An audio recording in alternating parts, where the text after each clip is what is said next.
പ്രിയപ്പെട്ടവരെ, നമുക്കൊന്ന് തൃശ്ശൂരിലേക്ക് പോകണം. അവിടെ നമ്മുടെ പ്രതിനിധി ജെയ്സൺ ചാമവളപ്പിലുണ്ട്. അന്തരിച്ച ഭാവഗായകൻ പി ജയചന്ദ്രന്റെ സംസ്കാരം ഇന്ന് നടക്കും. പറവൂർ ചേന്നമംഗലത്തെ പാലീത്ത് തറവാട്ട് വളപ്പിലാണ് വൈകിട്ട് 3 മണിയോടെ സംസ്കാര ചടങ്ങുകൾ നടക്കുക. 7:30 പൂങ്കുന്നത്തെ വീട്ടിൽ നിന്നും മൃതദേഹം ഇരിങ്ങാലക്കുടയിലേക്ക് കൊണ്ടുപോകും. പി ജയചന്ദ്രൻ പ്രാഥമിക വിദ്യാഭ്യാസം പൂർത്തിയാക്കിയ ഇരിങ്ങാലക്കുട നാഷണൽ സ്കൂളിൽ പൊതുദർശനത്തിന് വയ്ക്കും. തുടർന്ന് ചേന്നമംഗലത്ത് പാലീത്ത് തറവാട്ട് വീട്ടിലേക്ക് കൊണ്ടുപോകും. വിവരങ്ങളുമായി ജെയ്സൺ ചാമവളപ്പിൽ ചേരുന്നു. ജെയ്സൺ ചാമവളപ്പിൽ, അങ്ങനെ ഭാവഗായകൻ ഇന്ന് വിട പറയുകയാണ്.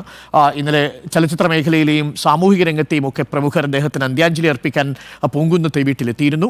7:30 ഇരിങ്ങാലക്കുടയിലേക്ക് കൊണ്ടുപോകുമെന്നാണ് അറിയുന്നത്. അദ്ദേഹം ആദ്യം യുവജനോത്സവത്തിൽ പങ്കെടുത്തത് ഇരിങ്ങാലക്കുട നാഷണൽ സ്കൂളിൽ പഠിക്കുന്ന സാഹചര്യത്തിലാണ്. അപ്പോൾ ആ സ്കൂളിൽ തന്നെയാണോ ഇന്ന് പൊതുദർശനം ഒരുക്കിയിട്ടുള്ളത്? എത്ര സമയത്തെക്കാളും പൊതുദർശനം നിശ്ചയിച്ചിരിക്കുന്നത്? Jaison Chamavalappil, good morning.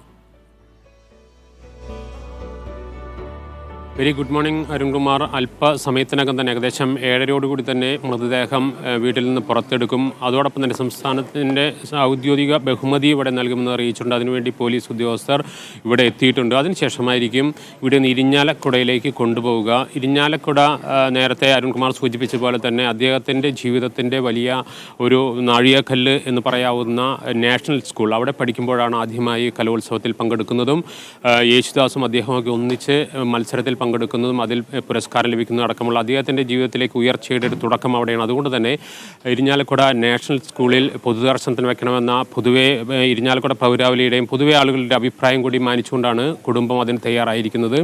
8:30 തന്നെ ഇരിഞ്ഞാലക്കുട എത്തുകയും നാഷണൽ സ്കൂളിൽ പൊതുദർശനം നടത്തും. അതിനുശേഷമായിരിക്കും പറവൂർ ചേന്നമംഗലത്തെ പാലിയത്ത് തറവാട്ട് വീട്ടിലേക്ക് കൊണ്ടുപോകുന്നത്. അവിടെ 3 മണിക്കാണ് സംസ്കാര ചടങ്ങുകൾ നിശ്ചയിച്ചിരിക്കുന്നത്. 5 മണിക്ക് മുമ്പ് സംസ്കാര ചടങ്ങുകൾ പൂർത്തിയാക്കണമെന്നതാണ് ഇപ്പോൾ തീരുമാനിച്ചിരിക്കുന്നത്. അതുകൊണ്ട് തന്നെ എത്രയും വേഗം അവിടെ എത്തിക്കാനുള്ള നടപടികളിലേക്ക് അടക്കം. ഇരിഞ്ഞാലക്കുടയിൽ എത്ര സമയം എന്ന കാര്യത്തിൽ ഇപ്പോഴും അന്തിമ തീരുമാനമില്ല. അവിടെ ആളുകൾ എത്തുന്നതനുസരിച്ച് ഒരു അല്പം നീണ്ടുപോകാനുള്ള സാധ്യതയുണ്ട്. കുറച്ച് സമയം എന്നതാണ് ഇപ്പോൾ തീരുമാനിച്ചിരിക്കുന്നത്. 8:30 അവിടെ 8:00-ക്കും 8-9 മണിക്ക് ഇടയിലായിരിക്കും പൊതുദർശന ആരംഭിക്കുക. ഞാൻ നേരത്തെ പറഞ്ഞതുപോലെ തന്നെ ഔദ്യോഗിക ബഹുമതികൾ നൽകുന്നതിന് വേണ്ടിയിട്ട് പോലീസ് ഉൾപ്പെടെയുള്ള സർക്കാരിൻ്റെ വിവിധ വകുപ്പുകളിലെ ഉദ്യോഗസ്ഥർ ഉൾപ്പെടെയുള്ളവർ ഇപ്പോൾ വീട്ടിൽ എത്തിച്ചേർന്നിട്ടുണ്ട്. അരുൺകുമാർ.